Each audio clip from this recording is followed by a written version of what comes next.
here today at the support meeting. I'd like to thank the elder, the chief, who's here, and the other elders that are here, as well as the RCMP that are here, and the victim families, as well as the mayors, the MLAs, and MPs for attending the important forum. I'm not sure if there's a man here, but if he's here, that's true. Welcome to everyone. I'm your convener for this meeting today. My name is Linda Locke, and I'm from Stalo territory, or Great Eastern. I've been here since 1992.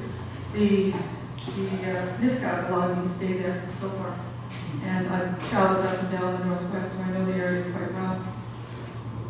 And I've been working as a lawyer for the Upper Skin Council and Legal Assistance Society, and we've been keeping going, access to justice, those kinds of issues. We are here as the study commission of the commission inquiry. And your presence here today is very important. You're the ones who can speak to what's happening in the community, what's happening in the Northwest. You're the ones who can speak intimately about that. People who are visiting cannot. This is so urgent because it's continuing. Numbers are continuing to disappear, and it's continuing not only in the Northwest, and across the country. We are honored here to have the commissioner, along with his team of counsel and researchers. And I will ask them very briefly just to present themselves, just say who they are and what they're doing. I think that would be good for you to hear them speak. I'm Rupert, and I am Commission Counsel. I'm very pleased to be here. Thank you. I'm Melina Buckley, and I'm Policy Counsel. And I'm very pleased to be here as well. I'm Robin Kendall, and I'm I'm here with training and people, speak up. Present yourself. Some of us have difficulty hearing. There's a big area and things echo around, so enunciate. I'm a person with disabilities. I could do it. I got no teeth. I think you would be able to do it if you put your mind to it. Thank you. Thank you, sir. That's very welcome. I'm Wally Opel. I'm the commissioner for the inquiry. Thank you all for appearing. Okay, so please be advised that these proceedings have attracted much attention. I can imagine some of you have been reading about the commission every day for the last month or so anyway, and in all kinds of media. And today we have our live streaming with the Vancouver Sun. So everything that we say and do and the errors I say in my speech will all be recorded. And then in the event that you wish not to be filmed or heard or recorded, please indicate before you make your presentation, and we can look at that.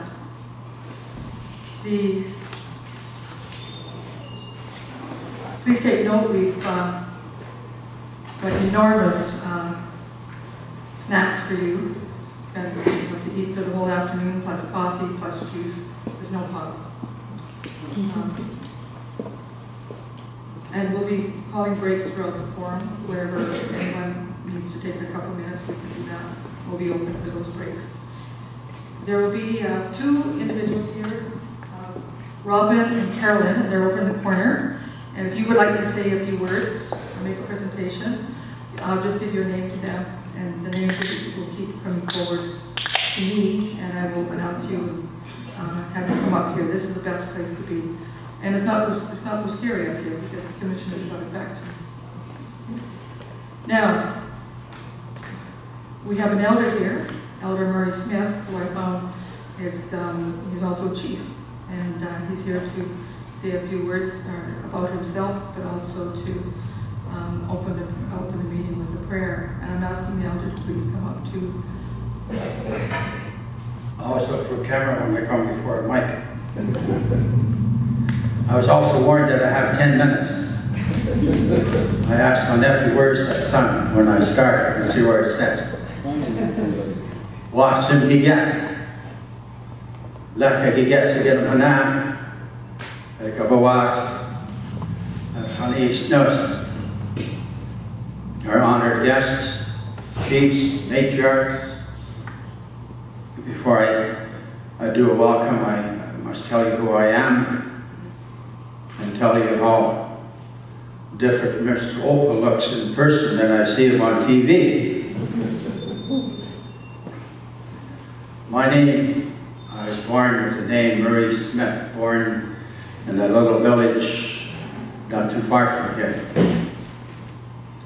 And I was born in a hospital when they had hospitals in Fort Simpson, 1939.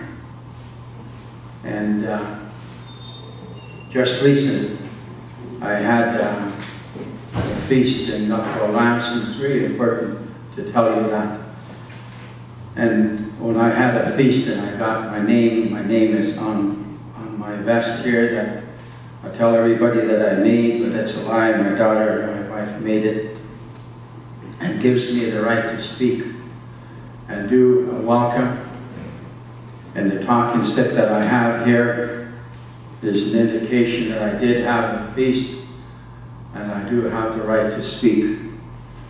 And a lot of people say that this is Tsimshian territory. The territory of Kane Island and the surrounding areas has been inhabited by the 9 allied tribes of Lefalans and Metcalfe, BC. I tell you that because Lefalans is the only village in all of Canada where there are 9 actual tribes in one village. And that is where I originate from. My grandparents came from there. And right now my heart is beating a little bit faster than it usually does because of the enormity of what you have to do here, to listen to the presenters here today. And my heart aches for the parents of those that lost their mother, their child, whoever is missing out on that highway, regardless of what your nationality is. We feel for you. We feel the loss, the confusion of why it's taken so long to try to find out who is doing that to our people. And my greatest fear always is, and my fear always is all the hearings we have, are we actually going to be heard? Are we really going to be heard? And what we put down, are you going to take it back? Is the policy going to be made of it, or is it just going to be pushed aside again? All the hearings, that is always my fear. Are we going to be heard? And a lot of our Aboriginal people are afraid to speak. They're afraid of ridicule. This hallway should be packed with our people that are here, but they live in such fear of not being heard that they're not even making the effort to come here.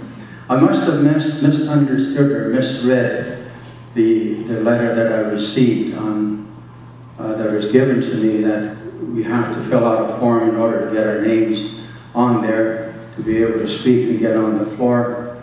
My wife wanted to come down, and I told her that according to what I'm reading here, you didn't get your name in early enough. And that was her attitude. Well, what's the use going down if I'm just going to sit? Why would I do that? And the elder, Leonard Alexey, I spoke to him, and he read the same letter. And he said, what's the use going down if I have to pre-register, not have a say in what's going on? So he isn't here as well. I don't know if that's a misunderstanding or a misreading on my part, or I don't know. But I'm glad that you've given me this 10 minutes, only got 9 left, so. Take as long as you want. Thank you. It's your territory, Brad. Yeah, thank you very much. I knew if I complimented you, you'd say something nice to me.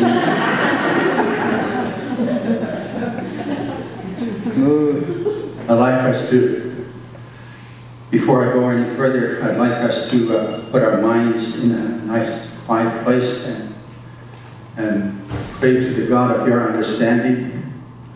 The First Nations people we call our God, our creator of all things. I ask you to put your mind in a nice, quiet place. Creator God, we come to you today with gratitudes in our hearts for the gift of another day. We thank you for a safe passage through the night, Creator. And always we ask you to look after the homeless and the hungry, those that have been abused and don't have a voice yet. I ask that you be with them. Be with those that are in hospitals, those that are incarcerated, all of our people that are there. I ask that you be with them as well. Let them know that there is hope. I ask that you give those that are going to speak here today the courage to speak what is in their heart. And that no matter what they say, it's not the wrong thing to say. A mistake would be to come up here and say nothing. I ask that you be with them using the words of courage and understanding and compassion for those that have lost their loved ones. And I'm so grateful today, as all of British Columbians are, that the little boy was returned to his parents yesterday. I give thanks. We feel the death of a child. We feel the death of those that died on the highway. We feel it. I ask that you be with us. And I ask that you be kind to the messengers that are here, to those that are taking down the notes. And I hope that their ears will be open for compassion for all of us. All this ask in your name. Amen. I know that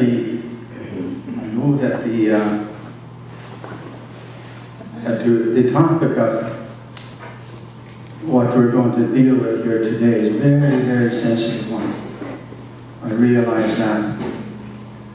My job is, I forgot to tell you that I'm an A&D counselor, family counselor.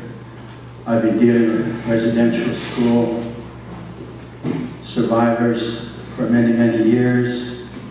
And I know the horrors of our loved ones dying through alcoholism, drug addiction, suicide. So we know what death is all about.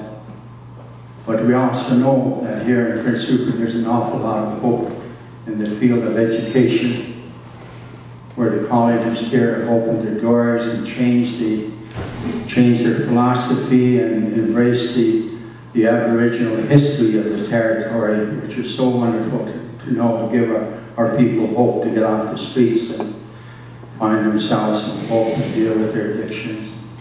Those that have lost their loved ones. I remember a gentleman, I won't mention his name, whose daughter they found not too far out of here. And his hope was that they would find out who took his daughter. Unfortunately, he died. A lot of our people died before they found out what happened to their loved ones. So I hope today will be a fruitful day. I'm down to 8 minutes. I hope that it'll be one where we can find some solutions, some suggestions that we can move forward with and not be in a stuck place, and ask questions that are pertinent to what is holding back the investigations. And I'm curious about it too. Why has it taken so long? And I really do want to welcome you here on behalf of the allied tribes, like I said, of Lukko, Lance, and Metlakatla. I do welcome you to the territory, all of you that are here, visitors, and those of you that are taking the time out from whatever it is that you're doing. Welcome here. Welcome. Your input is really, really needed here, and I'm happy to see you all here, and God bless you. Thank you.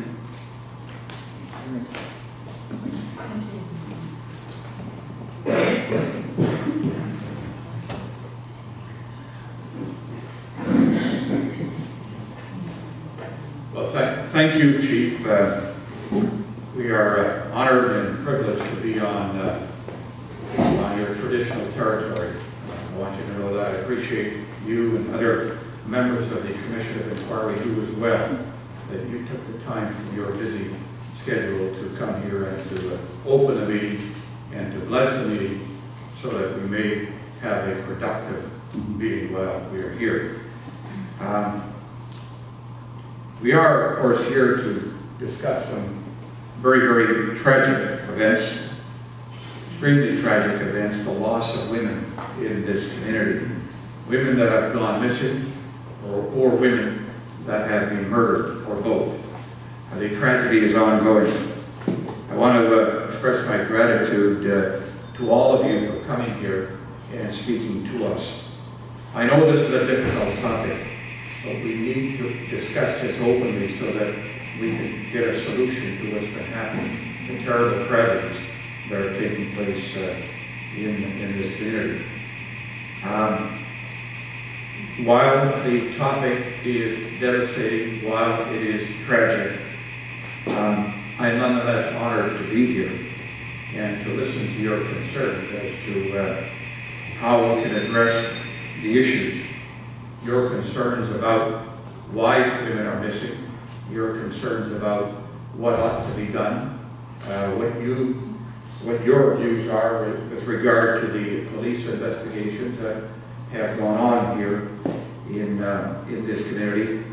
And I'm particularly mindful, we're all mindful of the fact that these tragedies have been particularly striking and particularly strike at the heart of the Aboriginal communities. The First Nations communities have suffered disproportionately the tragedies that have taken place, the missing women, the murder of women. And for those reasons, your contributions and your help and your advice are very important to us. We were in Prince George on January the 19th, and we heard the message loud and clear that one day in Prince George wasn't enough to deal with what's been happening on Highway 16. We were told over and over again that we needed to come here in order to connect with the community, in order to listen to the community, to find out how this community has been hurt, how your hearts have ached, your hearts have broken, the tragedies, and what advice you have for us. How can we stop this from taking place? How can the police use your wisdom and your experience? You live in the communities. You can help all of us, including the police, as to what has been happening along the Highway of Tears. So in order to accept the invitation and the advice that was given to us on January the 19th in Prince George, I asked the government to expand the terms of the inquiry to hold what's called a study commission. And what that really meant is that we could go beyond what was really essentially a Picton investigation and look at the investigation and the tragedies that are taking place here, for instance, in the Highway of Tears. And the government, I'm pleased to say, agreed with our application, and they expanded the terms of the inquiry. So we are holding what's called a study commission, and what we're doing is we're listening to every one of you. Your input is very vital as to how these tragedies have affected you and what has taken place and how we can improve, how everybody in this province, including the police, who no doubt want your advice, can improve. The commission was initially set up by the government to inquire into the missing women.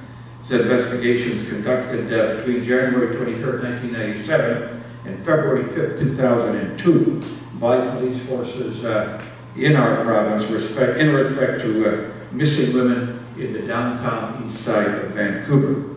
But the inquiry really is not just the Picton inquiry it is so often referred to. It really has 4 terms of reference.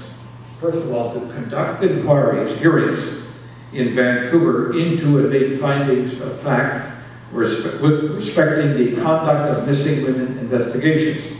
2, to inquire into and make findings of fact with respecting the decision of the Criminal Justice Branch on January 27, 1998 to enter a stay of proceedings on charges against Robert Picton for attempted murder, assault with a weapon, forcible confinement, and aggravated assault. 3, to recommend necessary changes with respecting the initiation and conduct of investigations in British Columbia of missing women and suspected multiple homicides.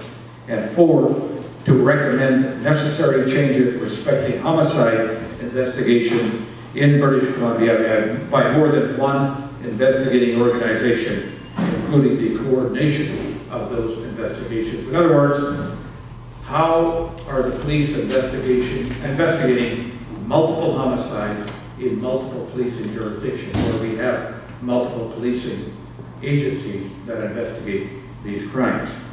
So the first 2 parts of the mandate, that is the fact-finding portions relating to the downtown east side of Vancouver and the state of proceeding regarding Robert Picton, must be addressed in what we call the hearing commission process. At the hearing commission, evidence is taken under oath and people are subject to cross-examination in a formal legal process. The commission's mandate to recommend changes with respect to missing women and suspected multiple homicide investigations and homicide investigations in the province by more than one investigating organization will be discharged by what we call the study commission. And this is what we're doing here. We are listening to you to get your advice as to what can be done, what advice can be given to the police regarding missing women, particularly where there are multiple policing agencies. So under the study commission process, I am empowered to hold community forums like this one, to listen to members of the community. And I can tell you, Elder, that we are here to listen, and we want to hear from you. That's why we're here. We listened to you and to other people who came before us in Prince George, and we heeded your advice and we came here. That's why we're here. And you made another comment about signing up. The only reason we have a signing up process is so that we have a general idea as to who's going to speak. In fact, we do not turn anyone away. If someone wants to come and speak, particularly elders from the bands, we are here to listen to them. So the community forums are absolutely vital because they'll provide us with the perspective of the northern communities of British Columbia. And this perspective will help to ensure the recommendations we make about missing and murdered women are practical, workable, and effective across the province and take into account the situation in this community. Keep in mind that while the inquiry was set out to initially look at the Picton investigation, we know that there are missing women throughout the whole of the province. And that's why we wanted the study commission to listen to you. And of course, these forums are more informal and the testimony is not given under oath, not subject to cross-examination, therefore cannot be taken into account in the same way as the hearing commission because that deals with primarily what's going on in the lower mainland and what went on in the Picton investigation. But what I hear today here and in these communities is very vital, very important, and I can tell you that it's critically important to us, and we will take that into account in hearing all of the evidence and making recommendations. I can tell you that the government has told us in establishing this commission that they are serious about what we hear in these investigations. I know that sometimes members of the public get jaundiced about investigations, inquiries, and reports. They say, well, what's the use? We had many of these before. I can tell you that this will be a serious inquiry, and we're interested in hearing what you have to say. I can also tell you that in the 1990s, I conducted a commission of inquiry into policing, and that inquiry made many recommendations, some 222, and many of those have been found in policy regarding police across Canada. So that inquiry was very productive and instructive, and I'm confident that this one will be as well. So specifically, I hope the speakers today can give us an insight into a number of questions, and they are, what can you tell us about the vulnerability of missing women in northern BC and other women who are at high risk of becoming victims. How can police take this vulnerability into account in order to assist in preventing further crimes of this type? How can police take this vulnerability into account in their investigations of missing and murdered women?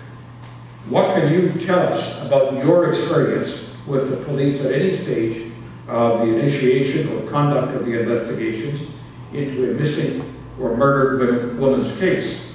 What kind of barriers, if any, have you encountered in dealing with the police in missing and murdered women's cases? What should be done to overcome the barriers, if you think there are barriers in dealing with the police? What process has been made, what progress rather has been made in implementing the recommendations relating to the initiation and conduct of the investigation of missing and murdered women in the Highway of Tears Symposium report? You'll all recall that there was a symposium in Prince George. A report was established, and we are hoping that you can tell us what has been done regarding that report made at that time. Are there other community initiatives related to the initiation and conduct of investigations of missing and murdered women that you would like to tell us about? It is my utmost hope that the Commission's work will help to bring us positive change, that it will provide concrete recommendations that will assist and help ongoing investigations, and that these horrific crimes can be resolved and prevented so the community can heal, so that the community can live in peace. We deserve to live in peace. I want to thank you in advance for assisting us, and I want to thank you for attending here. I want you to know that personally it means a lot to me, and it means a lot to the people who are assisting me in this inquiry that you've attended here, and your advice is very important to us. Thank you.